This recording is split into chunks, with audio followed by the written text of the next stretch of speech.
Di sebuah kota kecil yang hiruk-pikuknya dibungkus aroma makanan pagi dan teriakan pedagang keliling, seorang gadis muda bernama Rara, penjual bubur ayam keliling yang dikenal dengan sapaan lembutnya, "Bu, bubur pagi, hangat ya?"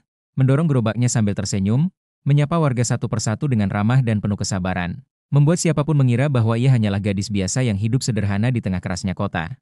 Padahal di balik kesederhanaannya, Rara adalah mantan atlet bela diri nasional yang memilih meninggalkan dunia kompetisi karena ingin merawat ibunya yang sakit setelah ayahnya, seorang buruh pelabuhan, meninggal karena kecelakaan kerja yang tak pernah ditindak oleh perusahaan, dan sejak saat itu ia hidup dari hasil berjualan bubur setiap pagi, namun tetap menjaga semangat, fisik, dan kehormatannya seperti pesan ayahnya. Raga boleh di jalan, tapi harga diri harus tetap di atas. Hingga suatu pagi ketika ia berhenti di depan sebuah kantor polisi sektor karena salah satu pelanggannya, Pak Udin, petugas kebersihan kantor tersebut, memesan 2 porsi bubur untuk sarapan, dan Rara menunggu di pinggir trotoar sambil menuang bubur ke dalam mangkuk plastik.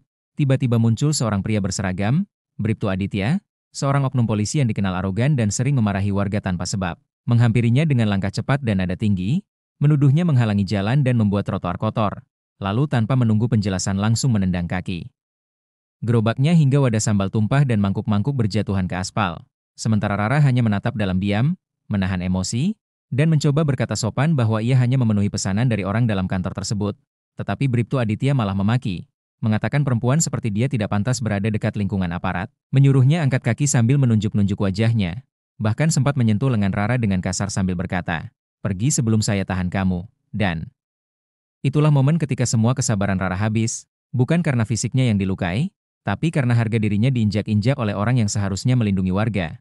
Lalu dengan satu gerakan cepat, ia mengelak dari sentuhan berikutnya, memutar tubuhnya, dan dengan teknik bantingan yang ia pelajari sejak usia belia, ia menjatuhkan Aditya ke tanah dengan keras. Membuat polisi itu terkejut dan tak sempat bangun ketika tangan dan lehernya sudah dalam posisi kuncian.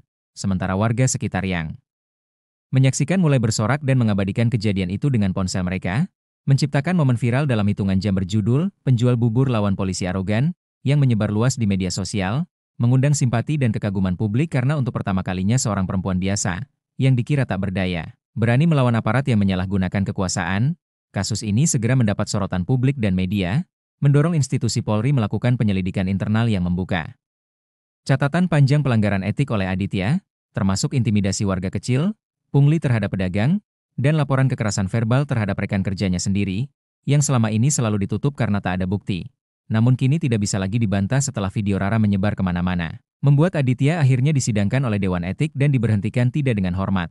Sementara Rara, yang awalnya hanya ingin meminta maaf karena mengira reaksinya berlebihan, malah mendapat undangan dari berbagai komunitas hukum dan perempuan untuk berbagi kisahnya tentang keberanian, kesetaraan, dan kekuatan sipil dalam menghadapi penyalahgunaan kekuasaan, hingga kemudian ia diminta menjadi narasumber tetap dalam program Suara Rakyat yang tayang setiap minggu di kanal edukasi digital. Sembari tetap berjualan bubur setiap pagi di tempat yang sama, dengan gerobak baru hasil sumbangan dari warga-warga yang merasa terinspirasi, dan pelang kecil di atas gerobaknya yang bertuliskan, "Bubur pagi Rara, hangat, jujur, dan berani", menjadi simbol bahwa keberanian tidak ditentukan oleh pangkat, melainkan oleh siapa yang berdiri saat harga diri diinjak, dan bahwa di negeri ini, perubahan bisa dimulai dari tangan perempuan sederhana yang tidak tinggal diam saat keadilan dilanggar di hadapannya.